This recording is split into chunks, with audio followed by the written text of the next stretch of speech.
How to create Ghibli style image, Ghibli image generator.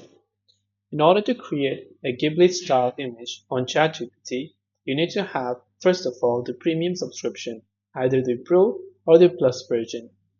Once you've done that on the new chat, next thing you want to make sure is select the model GPT-4o, as it tends to work best with this feature. Under the prompt, click the three dots icon and select the option Create Image.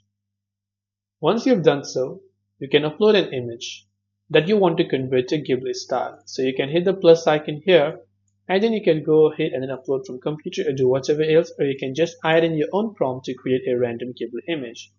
You can also copy the ones from anywhere else that you prefer and paste them inside ChatGPT, and then what you can do is ask it to convert it to Ghibli style images. So let me go ahead and type that in and hit the enter button.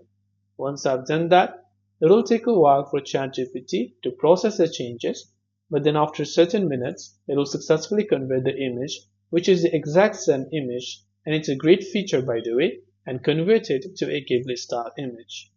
I hope the video helped you out, and if you have got any further questions, feel free to leave them down below. Thanks for watching till the very end of this tutorial, and as always, see you soon in the next video.